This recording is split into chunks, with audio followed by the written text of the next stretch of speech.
શું તમે ક્યારે વિચાર્યું છે કે અમેરિકાની જે ગલીઓ છે તેમાં ચાલતી વખતે તમારો માત્ર એક ફોટો પાડીને તમારી આખી કુંડળી કાઢી શકાય અને તમને જેલ ભેગા કરી શકાય?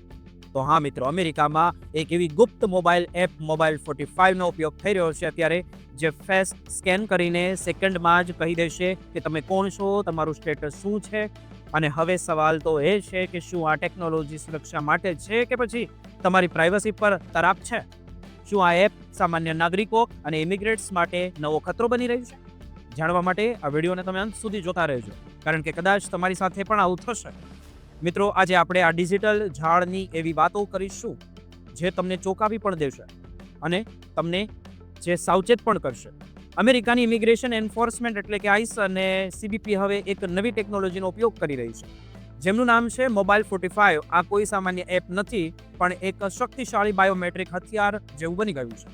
જૂના જમાનામાં જ્યારે કોઈ એજન્ટને કોઈની ઓળખ કરવી હોય તો તેને મોટા મશીનો અથવા તો ફિંગરપ્રિન્ટ સ્કેનરની જરૂર પડતી હતી, પણ હવે એવું નથી. હવે માત્ર એક સ્માર્ટફોન તમારી સામે આવશે અને આ એપ દ્વારા તમારો ફોટો લેવામાં આવશે.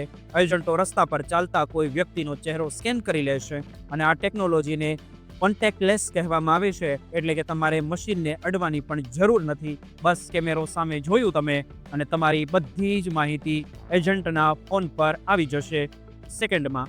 આ એપ એક સુપર ક્વેરી નામ પર ફીચર કરેલ છે, જે અમેરિકાના 20 કરોડથી વધુ ફોટો અને ડેટાબેઝ સાથે જોડાયેલું છે, જેમાં પાસપોર્ટના ફોટો, ડ્રાઇવિંગ લાયસન્સ અને વિઝાની માહિતી પણ સામેલ તેની અંદર છે.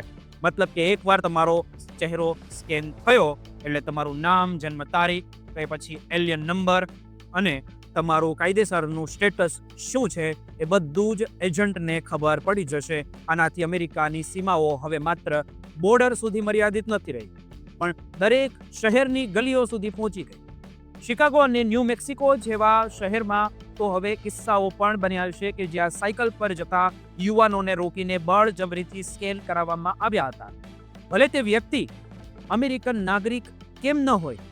એજન્ટો કહે છે કે આ એપ જે કહેશે તે જ આખરી સત્ય માનવામાં આવશે અને તેની ઉપર કાર્યવાહી કરવામાં આવશે. આ બાબત ખૂબ જ ચિંતાજનક ગણી શકાય. કેવી રીતે? હવે સાંભળો, કારણ કે ટેકનોલોજી હંમેશા સાચી નથી હોતી. 2024ના એક રિપોર્ટ મુજબ જોઈએ તો ખાસ કરીને અંધારામાં કે ચાલતી વખતે લેવાયેલા ફોટોમાં ભૂલ આવવાની પૂરી શક્યતા વધારે છે, જેમના કારણે નિર્દોષ લોકો પણ મુશ્કેલીઓમાં મુકાઈ શકે છે. MJMA નામની એક મહિલાનો કિસ્સો ખૂબ જ વાયરલ થયો હતો, અજીબ છે. તેનો એક જ વાર ફોટો પાડ્યો તો અલગ નામ આવ્યું અને બીજી વાર ફોટો પાડ્યો તો બીજું નામ આવ્યું. હવે વિચાર કરો કે આવી કોઈ ભૂલ, કોઈ સમસ્યા વ્યક્તિ સાથે થાય તો પણ તેને જેલના સળિયા પાછળ જવું પડી શકે છે. અને સૌથી ચિંતાની વાત તો એ છે કે આ એપમાં લેવાયેલો તમારો ફોટો 15 વર્ષ સુધી સરકારના સર્વરમાં સાચવી રાખવામાં આવશે. પછી ભલે તમે કોઈ ગુનો કર્યો હોય કે ન કર્યો હોય, તમારી પ્રાઇવસીનું અહીં કોઈ જ મૂલ્ય નથી રહ્યું. આ બધું જોઈને અમેરિકાના કેટલાક નેતાઓએ હવે અવાજ ઉઠાવ્યો છે કે 2026ની શરૂઆતમાં બેની થોમ્પસન નામના નેતાએ એક નવો કાયદો રજૂ કર્યો, જેનું નામ રિયલિંગ મોબાઈલ ફોન બાયોમેટ્રિક એપ રાખવામાં આવ્યું. આ કાયદાનો હેતુ આ એપના આડેધડ ઉપયોગ પર રોક લગાવવાનો અને સામાન્ય નાગરિકોના ડેટાને સુરક્ષિત કરવાનો છે.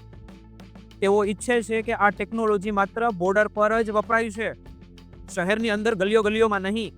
આ સિવાય પાલાટીરન જેવી મોટી કંપનીઓ પણ સરકારને એવા ટૂલ્સ આપી રહી છે જે નકશા પર બતાવે છે કે કયા વિસ્તારમાં કેટલા ઇમિગ્રેટ્સ વધારે છે અને ક્યાં કઈ રીતે ઇનલીગલ રહે છે, જેથી ત્યાં દરોડા પાડી શકાય.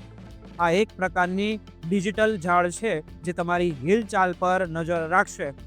જો તમે અમેરિકામાં છો તો તમારે જાગૃત રહેવાની ખૂબ જરૂર છે. આ ટેકનોલોજી વિશે તમારું શું માનવું છે? શું આ સુરક્ષા ખૂબ જરૂરી છે કે પછી લોકોની આઝાદી છીનવી લેવાનો પ્રયાસ કરી રહ્યું છે?